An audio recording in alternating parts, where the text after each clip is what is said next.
Somebody brought it up at a meeting, and Trump was like, "Are you guys still talking about Epstein?" It's like, that's crazy. There's so much other stuff going on. I can't believe you're bringing up Epstein. Are you serious? God, get a life. You guys are obsessed with this shit. Are you still talking about Jeffrey Epstein? This guy's been talked about for years. What the fuck? No one even cares. Yeah, it's so long ago. The guy killed himself and he was innocent. What the hell? Yeah, it's insane that they're just being like, yeah, no, everything's cool, above board, don't worry. It's like Trump dog. Yeah. It's tough not to fucking point some fingers. Huge Because question. you got killed while you were president, and you were there. There's so many photos of them chilling. Are people still talking about this guy, this creep? That is unbelievable. Allegedly hung with his staff.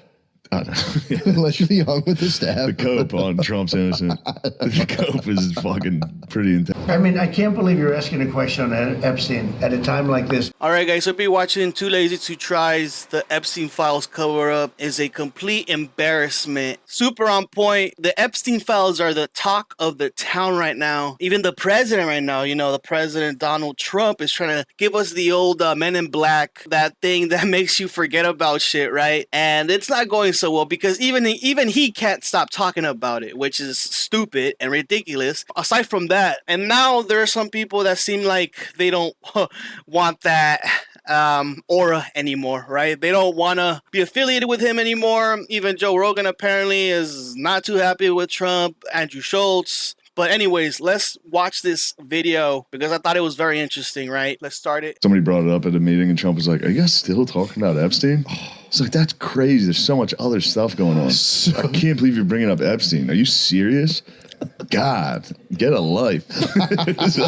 You guys are obsessed with this shit. What the fuck?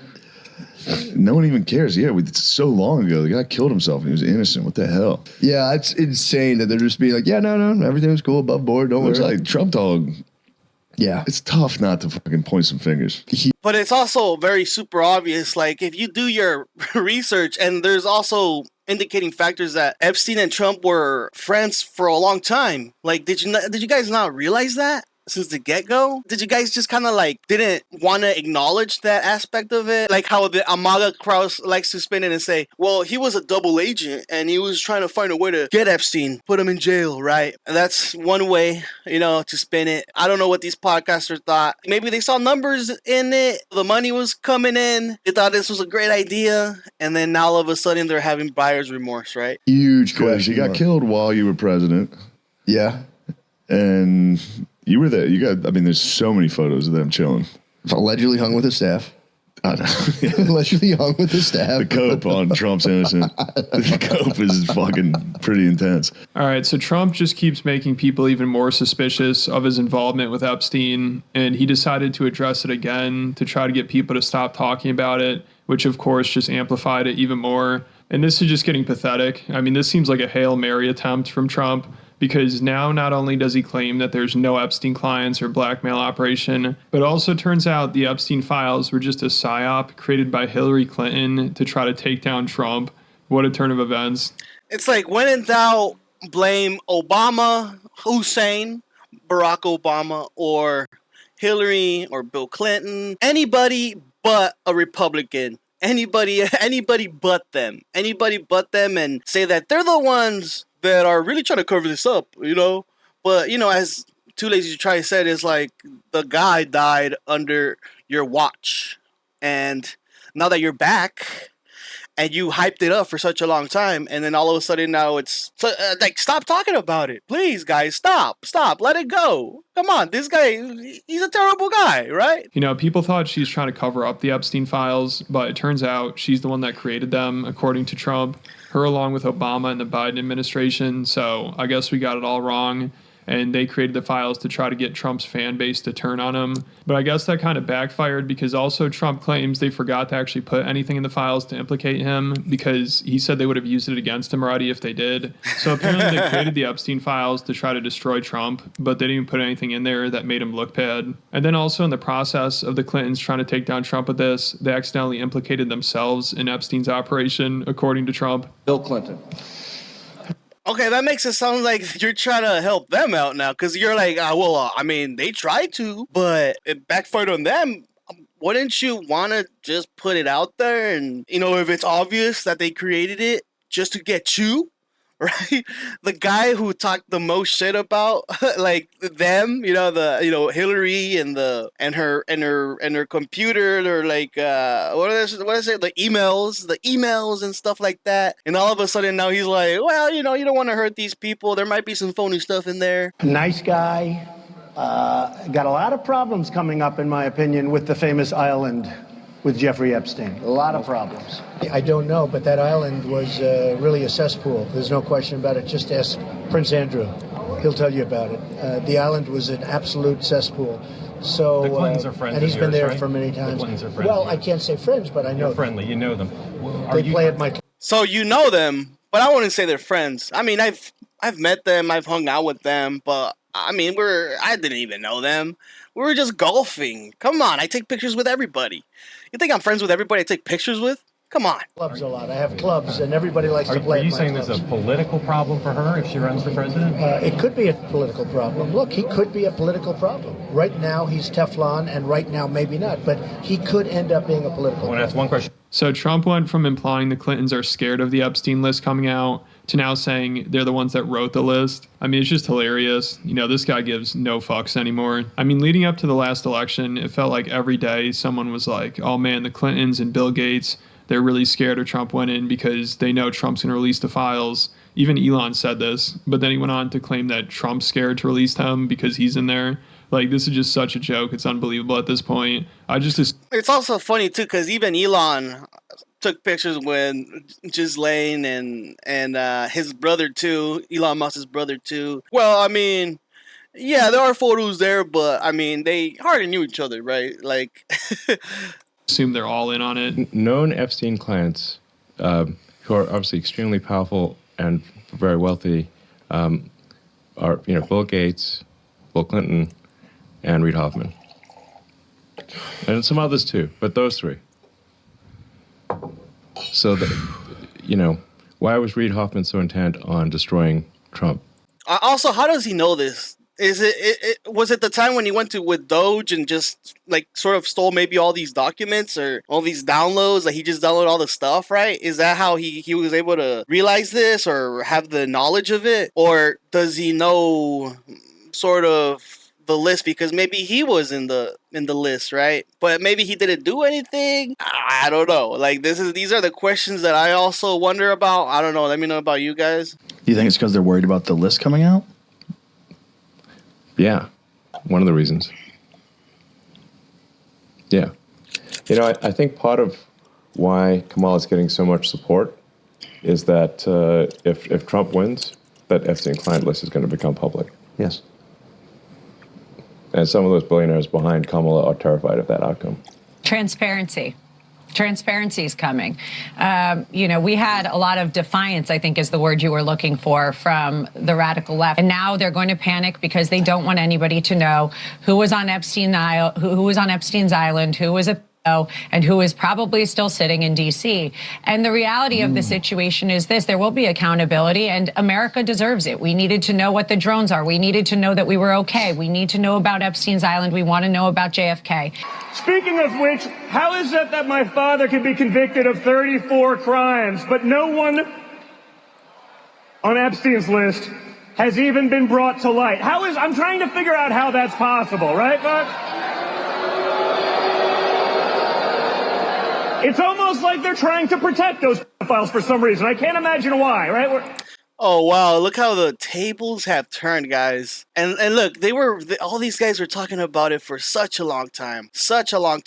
Blaming it on one side, right? The other side, the Democrats they don't usually, smear people like that. I wouldn't say like this blatant, right? And most of these people that were implicated or accused, you can easily find pictures of them. They're mostly the people that are kind of talking about it. And Prince Andrew, I guess right now they're going to talk about Prince Andrew. Let's continue the video. And now since the FBI concluded the Epstein investigation, Prince Andrew is allowed to travel freely. So who's protecting the clients now? I mean, everybody keeps saying Pam Bondi, like they're trying to make her the scapegoat, which she is a joke. But people are just singling her out because they're trying to do any mental gymnastics they can to try to avoid pointing the finger at Trump, which just makes things even more embarrassing for them because after everybody kept blaming Pam Bondi, Trump came out and said she's doing an amazing job. Look, this is the thing, too. It's like you guys have to realize that the boss of Pam Bondi is Trump. Trump is the one that tells her what to redact and not to redact. She's going to follow everything that he says that he needs from her, and she's going to do it, right? Maybe there's something with Pam we don't know about. Even Laura Loomer is saying, like, well, fire Pam Bondi because she's clearly hiding something. And then we have these other guys that, Trump hired. There was these conspiracy guys, right? We're gonna hear probably later. Is Cash Patel and Dan Bongino. For years they were saying like, yeah, we gotta find that, we gotta get that list, we gotta take it out. And then now they're the ones saying too, like, hey, Pam Bondi doesn't let us do our job. Their boss is also Trump. So it's a hierarchy and shit. But ultimately, Trump is on the top of the pyramid here. They're just not trying to point the finger at Trump because there's this like sort of cult-like personality about him that they just can't let go of, and apparently he can't do no wrong. And he's telling his followers nobody actually cares about the files, and if you keep talking about it, you're playing into the Clintons' agenda, and it's terrible for his administration and the country. So he might as well admit he's in the files at this point, but he probably thinks if people were dumb enough to believe that he'd actually release them, then they're dumb enough to believe that it's just a psyop pushed by the Democrats to get you to turn on him, because it was pretty obvious he wasn't going to release the list. I mean, even Rogan last November was mocking people who were saying the list is coming out once Trump is in office. And Ari's like, yeah, why would Trump tell on himself? But of course, when Elon says people are scared the list is coming out, Joe's all dramatic and takes it seriously. But around his friends, he's like, yeah, that's never going to happen. That was under the Trump administration. Yeah. Well, when Epstein got killed? Listen, it didn't matter what administration. That is some very powerful people. It has nothing to do with who's the president. No, I know, but Why hasn't that come out? Not a word, not a list, not a thing, nothing. Well, is still there. Yeah, what's going on with that? And I would imagine it's not going to either. No, it ain't. He's lame. Everybody's like, when Trump gets in office, the Epstein. Yeah. Yeah, right. He's going to tell it himself. Yeah. So it sounds like Rogan knows Trump is on the list and that's why it'll never come out. But of course, he has to play dumb because the thing that Joe, I feel like he got, or he has, or I don't know, this thinking about it, is that he pivoted to the right ever since COVID happened. And ever since he's trying to cope and say the Democrats are more evil or worse than the Republicans in almost every aspect. And now that he really aligned with them, especially bringing on Trump to the podcast. And he also said, yeah, he was going to bring Kamala, but Kamala didn't have time for it, which also, she messed up on that part too. She should have went and done it because it would have done numbers. And he's such a big I guess maybe, I don't know, maybe, is he globally known? But for the most part, he was drawing numbers back a couple months ago before the election happened. And now his podcast is not number 1 anymore, number 2 anymore in the world. Now it's Midas Touch. And right now he's in the shitter, and maybe he's lying. He knew this for a long time, but maybe the money caught on. He just fell into that money pit and he just couldn't get out of it, right? Maybe. I don't know.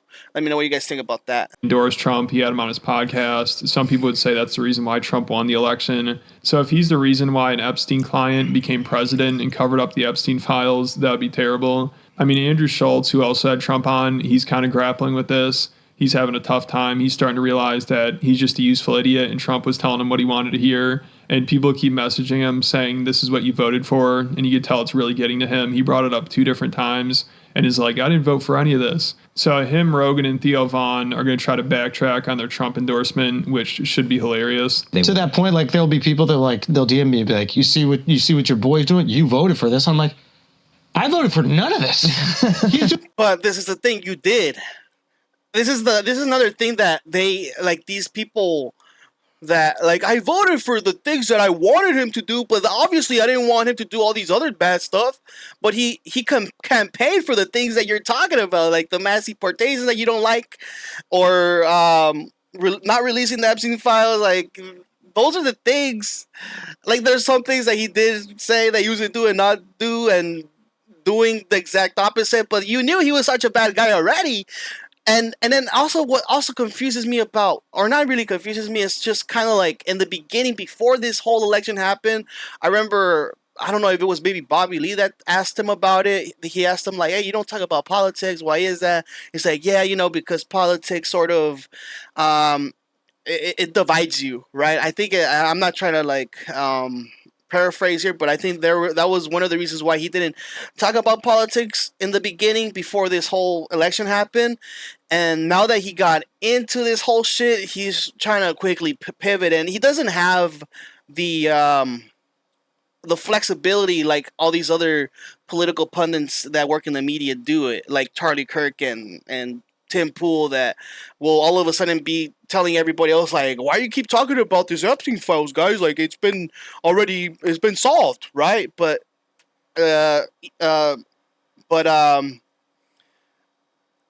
Andrew Schultz's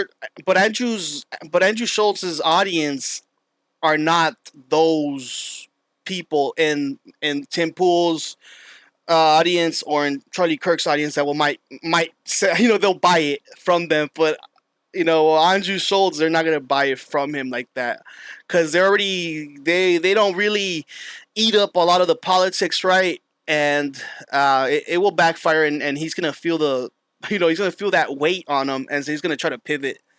Doing the exact opposite of everything I voted for. Yeah. I want him to stop the wars. He's funding them. I want him to shrink spending, reduce the budget. He's increasing it. It's like everything that he said he's going to do. These DMs or comments are like, when Trump does something, they're like, so this is the guy that you voted for? And it's like, no, actually, I didn't vote for expanding the budget. I didn't vote for continuous form. This is the exact opposite. I would be inclined, or maybe I think that he has done the same thing. He's told people the same thing too, when it was for people that he didn't like politically, right? He would say maybe about Joe Biden, like, this is the guy you're voting for, this old ancient corpse that it's like a rip on him, but he just can't take this. He can't take the criticism, right? And of course, like, maybe Andrew, how many people watch Andrew Schultz's podcast, and because of the podcast they voted for Trump, right?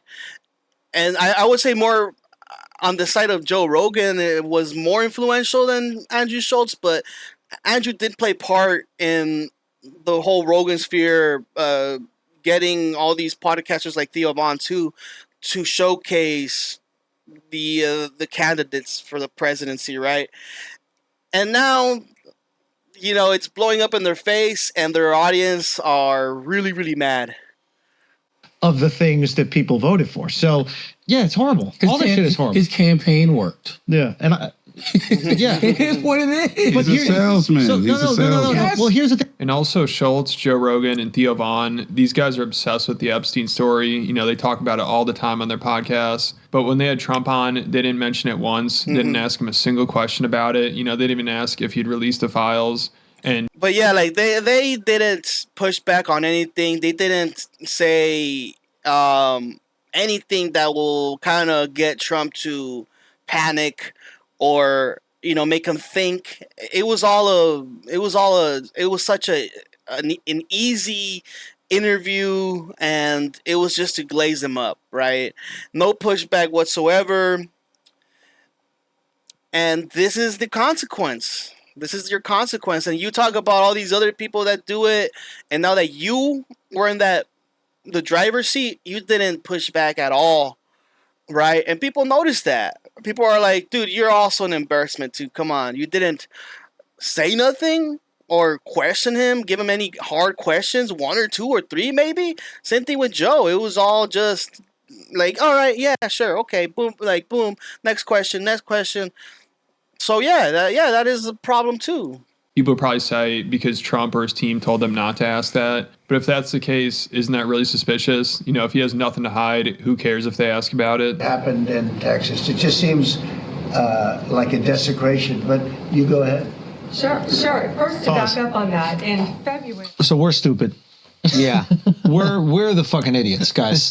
Just to let you know, we're wasting time. Yeah. I mean, that's a good point.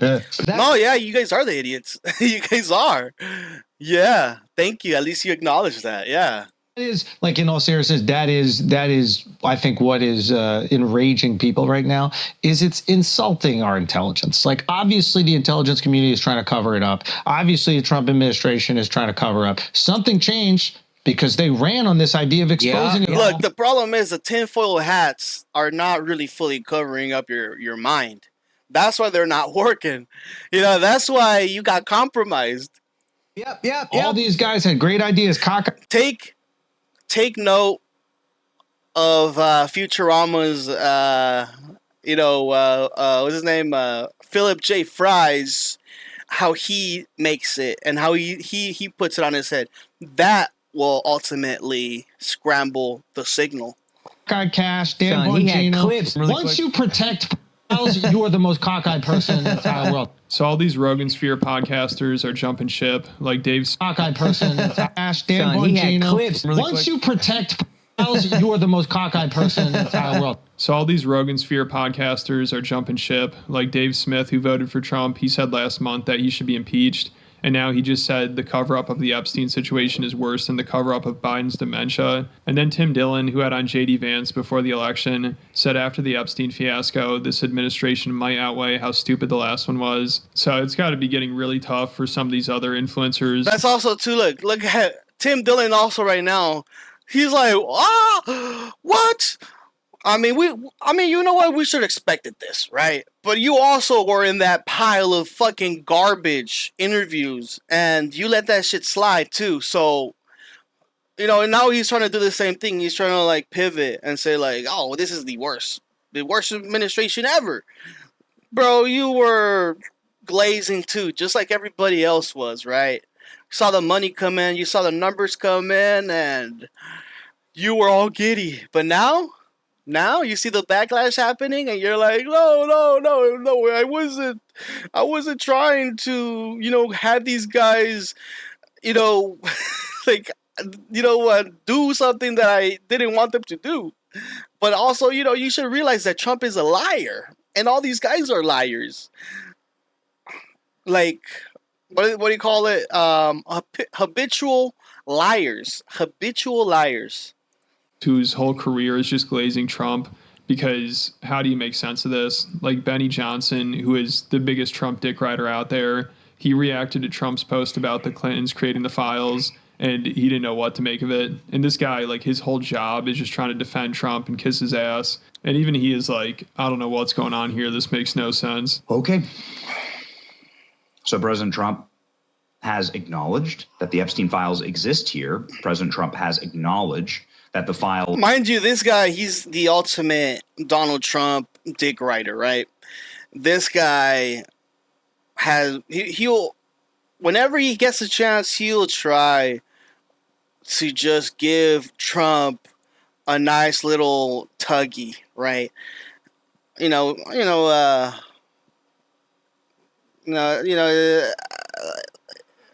Metaphorically. Were written, and that there is something there. He says that they were written, however, by his enemies and therefore will not be released. Whoa, what? That's new in this entire zeitgeist. This is something that is wildly interesting. And then he goes all in on supporting Kash Patel and Pam Bondi. No mention of Dan Bongino, where all of this, again, sort of transpired. By admitting that the Epstein files are real and have been written and that you've read them and you don't like their contents and they were written by your enemies, doesn't make the most compelling case as far as I'm concerned. Holy moly. Like, will this stick though? Like, Benny Johnson, will this stick? Like, are you, like, stay on this point. Don't try to pivot. Don't try to spin this like Charlie Kirk did, because he got the marching orders. He got the marching orders, and he was like, okay, guys, I talked enough about this, and I'm gonna I'm gonna trust the government and what they say. All of a sudden now, huh? All of a sudden now, you're gonna not be a conspiracy theorist, and you're gonna start to align yourself with what the government says. Oh, what a beautiful thing!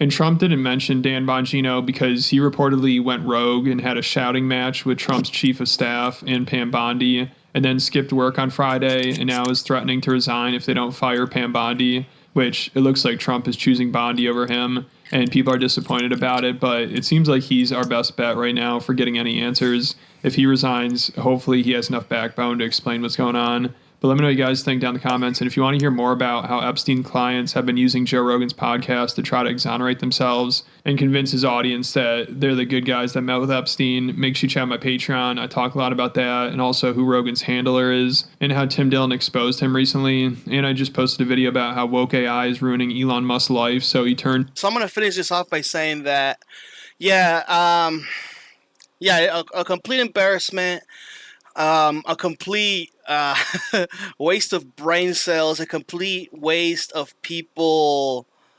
It